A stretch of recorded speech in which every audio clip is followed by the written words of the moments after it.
Shalom saudara kasih Tuhan. Kita mengucapkan syukur kita pada hari ini. Kita percaya Tuhan baik bagi kita semua. Sampai hari ini kita merasakan hadirat Tuhan. Kita merasakan Tuhan menyertai kita yang tanpa henti-hentinya. Mari kita naikkan pujian penyembahan kita bagi Tuhan kita. Naikkan syukur kita sebab Tuhan baik bagi kita. Haleluya Yesus. Terima kasih Tuhan buat kebaikan Tuhan hanya hidup kami Tuhan. Kami percaya Tuhan tinggal bersamamu sungguh indah Tuhan. Di dalam hadirat-Mu yang sungguh luar biasa Tuhan. Kami rasakan sekarang sampai selama-lamanya. Ini persembahan kami Tuhan. Bersyukur kami Tuhan Yesus. Haleluya Yesus.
memuji Tuhan. Mari kita siapkan hati kita lebih lagi untuk memuji Tuhan. Kita naikkan puji-pujian kita bagi Tuhan kita yang itu baik bagi kita. Kita kasih yang baik bagi Tuhan kita. Kita angkat pujian dia lebih semangat lagi. Kita kasih nikmat buat Tuhan yang luar biasa. Haleluya.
Haleluya. Saudara-saudara, mari kita siapkan hati kita. Kita masuk lebih dalam lagi dalam hadirat Tuhan. Kita naikkan doa, puji-pujian penyembahan kita. Terima kasih Tuhan. Kita masuk dalam hadirat Tuhan. Siapkan hatimu, berikan penyembahanmu yang luar biasa bagi Tuhan. Ini kami Tuhan. Kami datang Tuhan masuk dalam hadirat Tuhan. Menaikkan syukur Tuhan. Menaikkan penyembahan kami. Kalau kau baik Tuhan.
Selamat pagi, selamat kita bertemu kembali di dalam ibadah online pada pagi hari ini.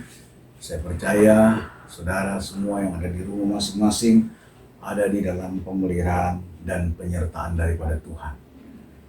Puji Tuhan, mari kita masuk di dalam firman Allah. Hari ini saya akan bicara tentang satu tema, yaitu kerukunan. Mari kita buka firman Allah yang terdapat di dalam kitab Mazmur pasal 133. Satu ayat yang sudah sering kita baca di dalam ayat 1 sampai 3. Mazmur pasal 133 ayat 1 sampai 3, demikian bunyi firman Tuhan.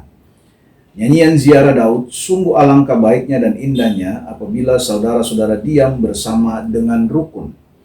Seperti minyak yang baik di atas kepala, meleleh ke janggut, yang meleleh ke janggut Harun dan ke leher jubahnya.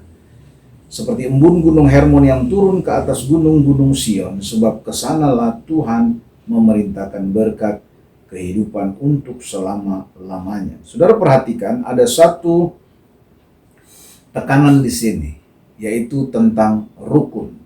Rukun itu artinya baik, damai, tidak ribut, tidak bertengkar. Dan rukun bicara tentang kesatuan, dan kesatuan ini mendatangkan berkat Tuhan. Saudara lihat, Alkitab berkata, ke tempat di mana ada kesatuan, kesanalah Tuhan memerintahkan berkat.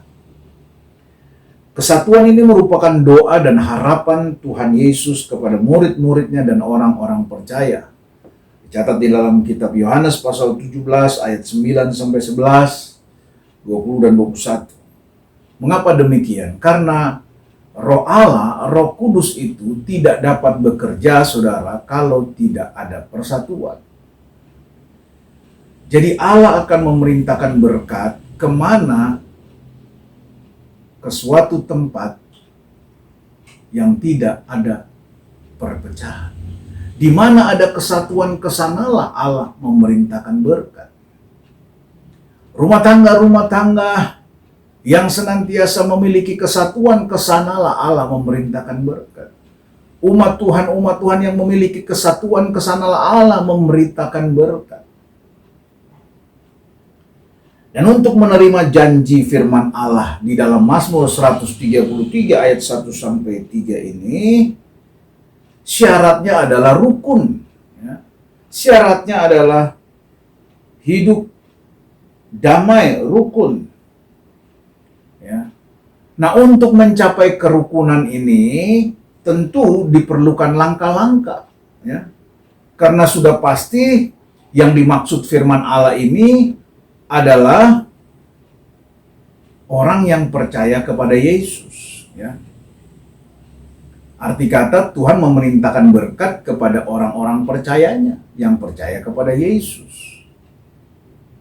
Karena tertulis di dalam firman Allah.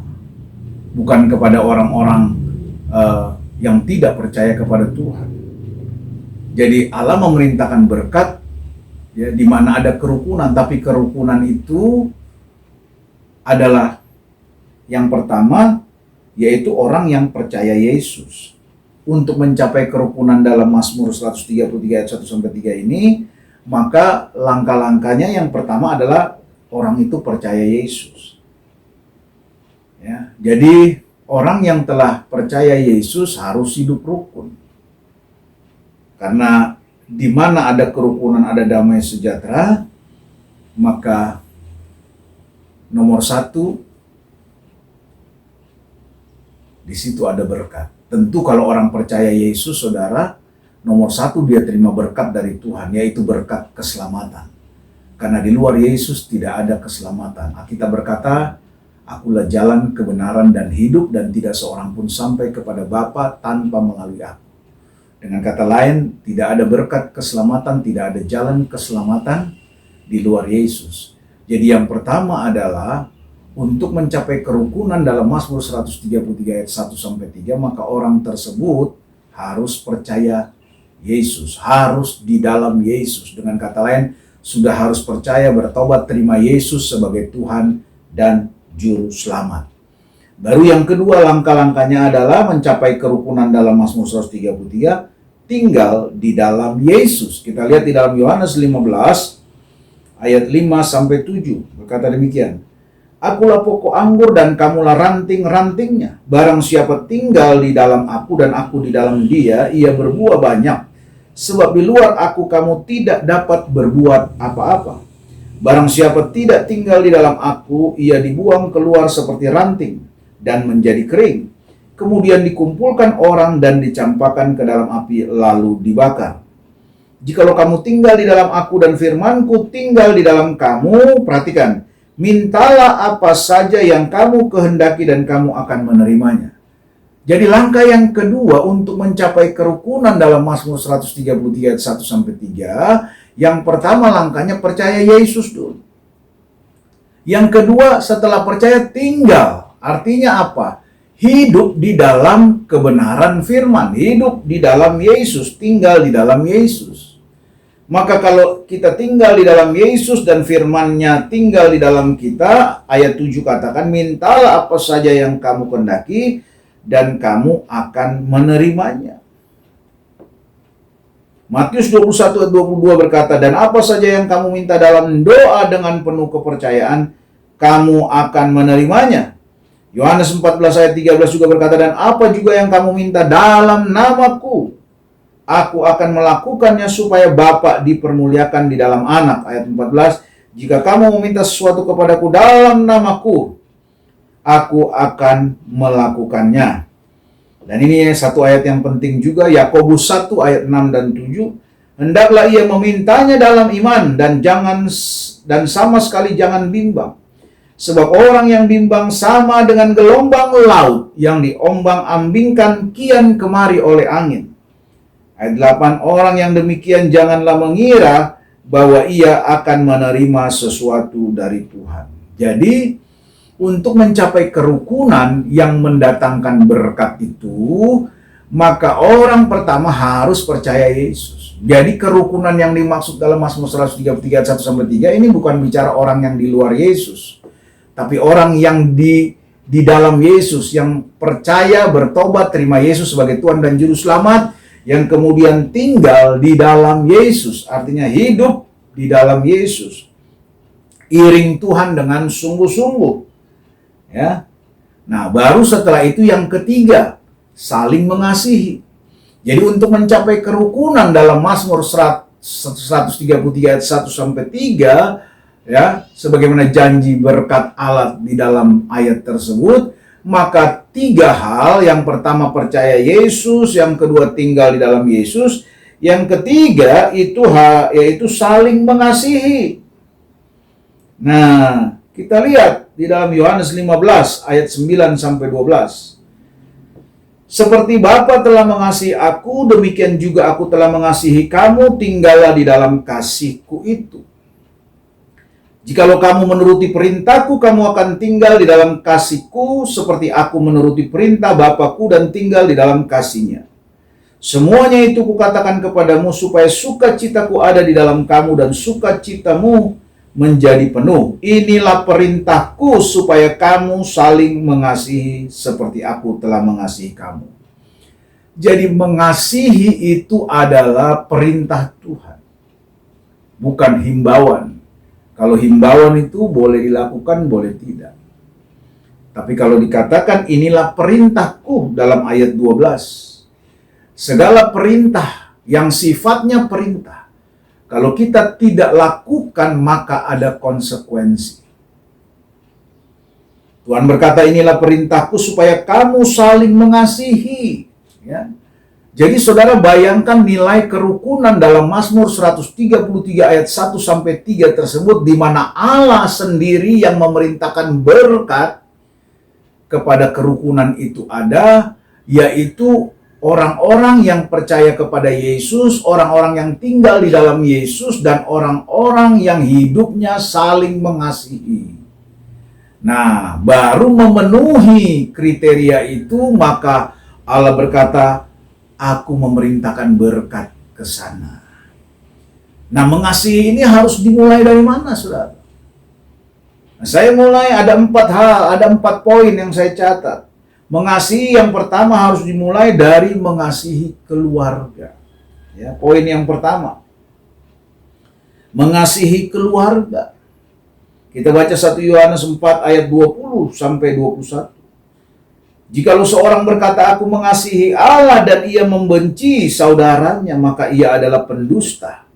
Karena barang siapa tidak mengasihi saudaranya yang dilihatnya, tidak mungkin mengasihi Allah yang tidak dilihatnya. Ayat 21.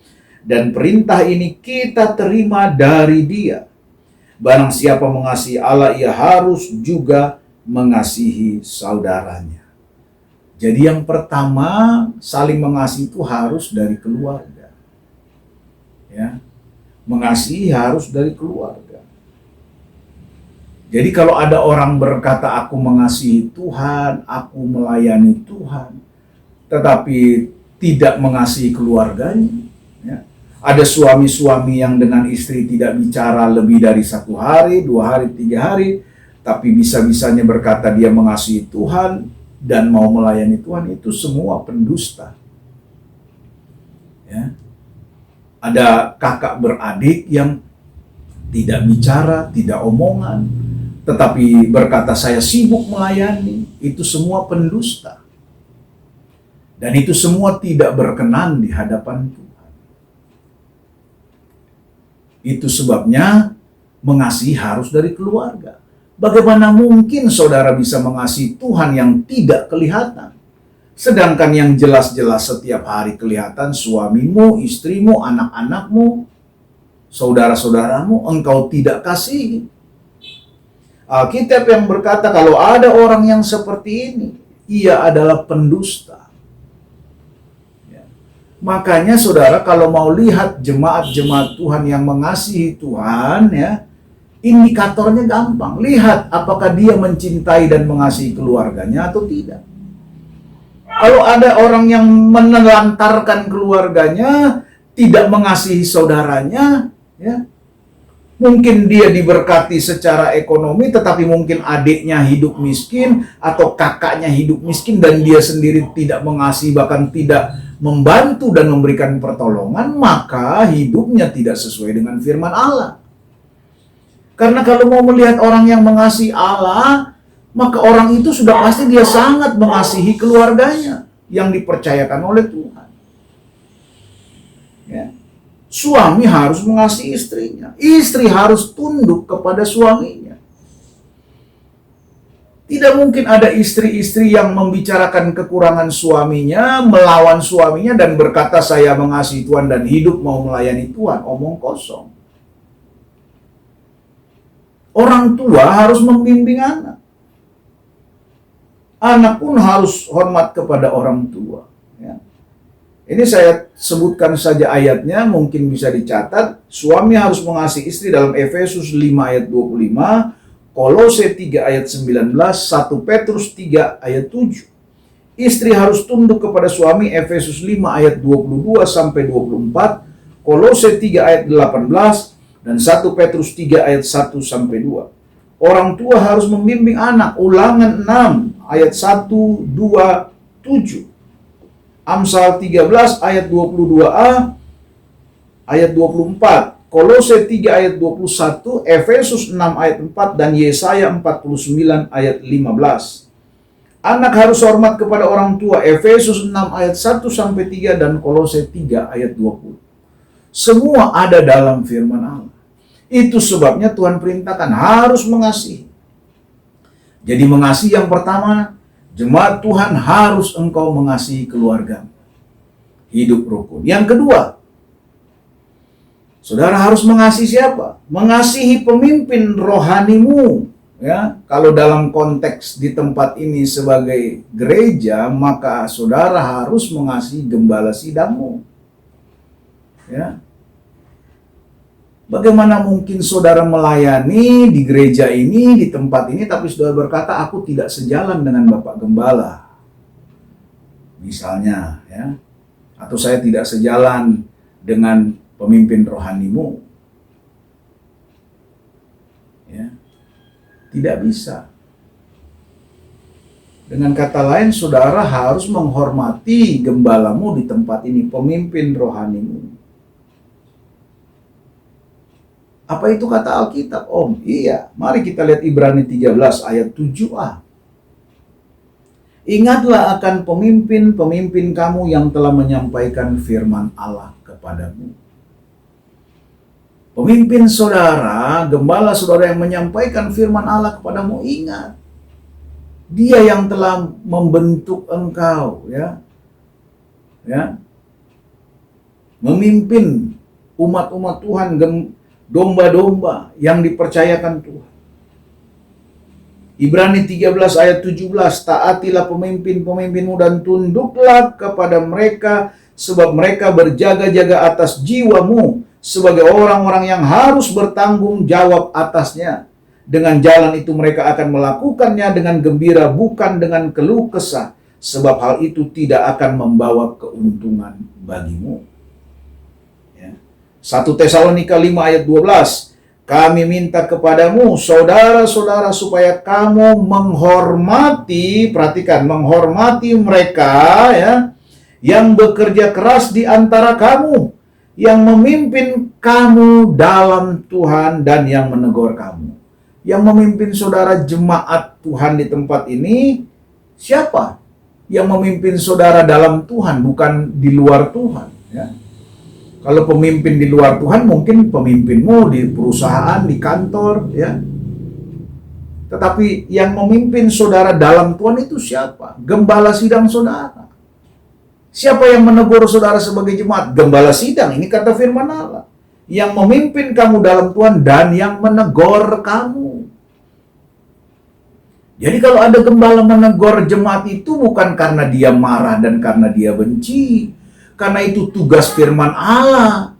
Menegur dalam arti kalau ada jemaat yang hidupnya tidak tertib, salah, tidak sesuai dengan firman Allah, ya, hidup dalam dosa, maka harus dinasehati.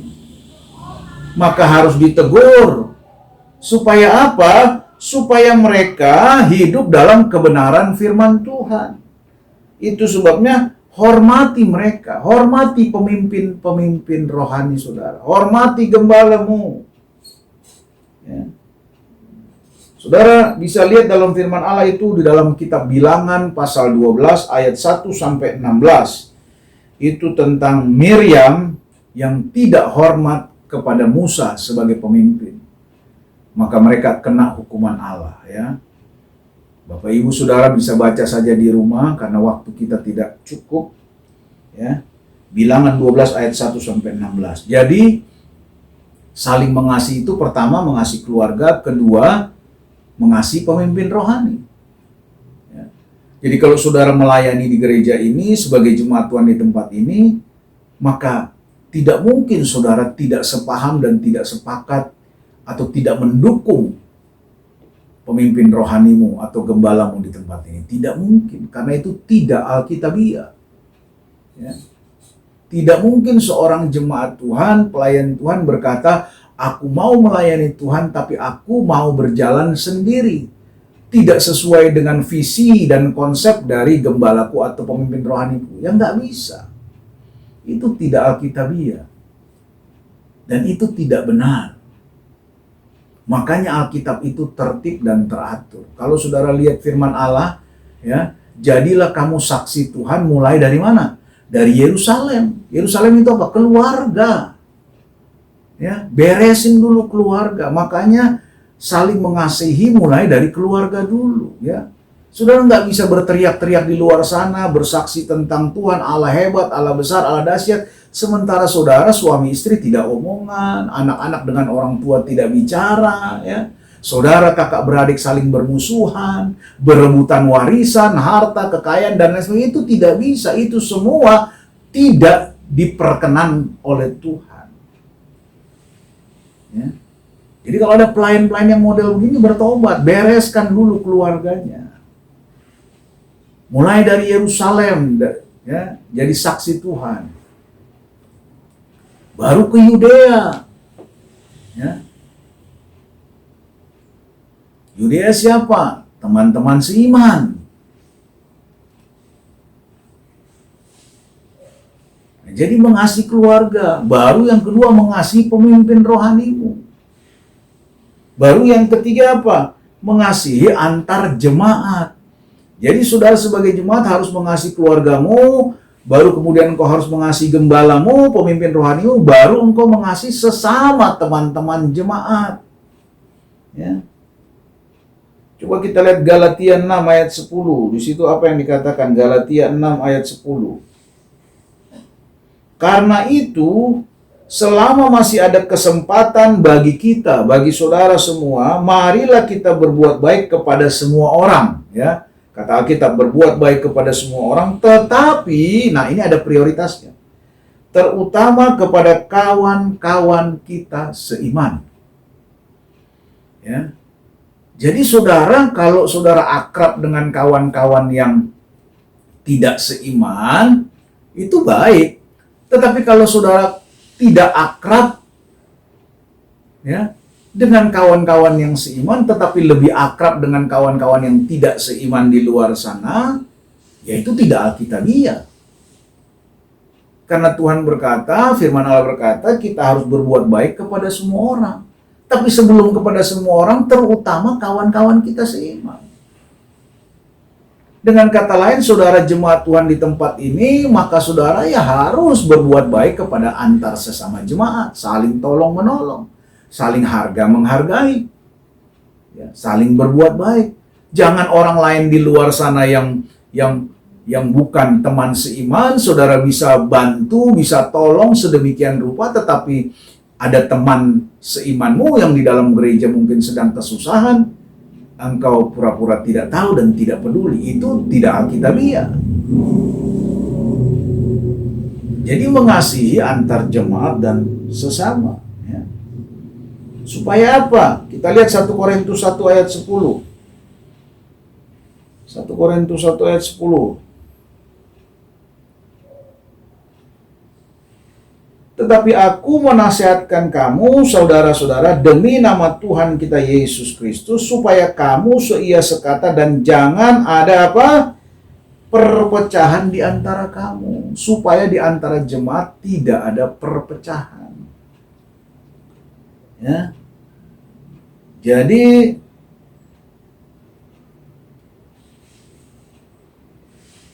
saudara harus mengasihi, mulai dari mengasihi keluarga, mengasihi pemimpin rohani, gembalamu, terus mengasihi sesama teman seiman atau sesama jemaat, ya, dan sesama. Jadi, saudara mengasihi sesama umat manusia, tetapi terutama mengasihi teman-teman seiman, ya.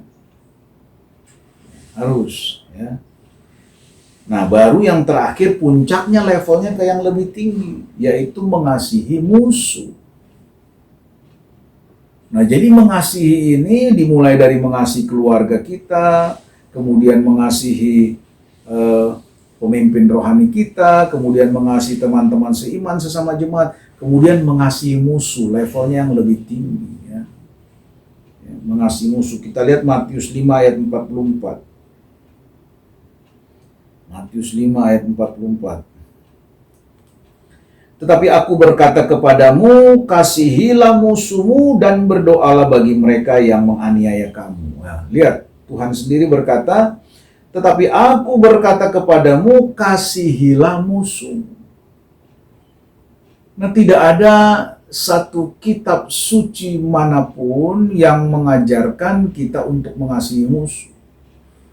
Ya, hanya Yesus yang mengajarkan kita untuk mengasihi musuh kita. Dan itu tidak mudah. Makanya kalau levelnya orang-orang percaya sudah sampai bisa mengasihi musuh, ya, maka 3 langkah ini mereka sudah penuhi, percaya kepada Yesus, ya. Tinggal di dalam Yesus artinya menjadi pelaku firman, hidup dalam kebenaran. Terus ketiga, hidup saling mengasihi, yaitu mengasihi di antara keluarga, mengasihi pemimpin rohani, mengasihi sesama jemaat, dan mengasihi musuh. Maka lengkap sudah langkah ini, maka berarti mereka sudah mencapai kata kerukunan yang ada di dalam Mazmur 133 ayat 1-3. Maka orang-orang yang seperti ini nggak perlu cari berkat, ya. Karena yang suruh berkat datang itu Tuhan sendiri. Kesanalah aku memerintahkan berkat, ya. Bayangkan saudara, Tuhan memerintahkan berkat ke sana. kehidupan untuk selama-lamanya. Kalau apa? Kalau hidup orang percaya sudah sampai kepada langkah-langkah dan kualitas yang tadi saya katakan. Nah, mengasihi musuh kita lihat lagi dalam Lukas 6 ayat 27. Tetapi kepada kamu yang mendengarkan aku berkata, kasihilah musuhmu, berbuatlah baik kepada orang yang membenci kamu. Ayat 28, mintalah berkat bagi orang yang mengutuk kamu, berdoalah bagi orang yang mencaci kamu. Nah, ini levelnya iman seseorang yang sudah baik di hadapan Tuhan. Kalau saudara baik kepada orang yang baik kepada saudara, itu nggak heran. Orang dunia pun yang tidak percaya kepada Tuhan melakukan hal yang sama. Ya, seseorang yang baik kepada kita, maka kita baik kepada dia, itu nggak heran dan tidak ada kelebihannya.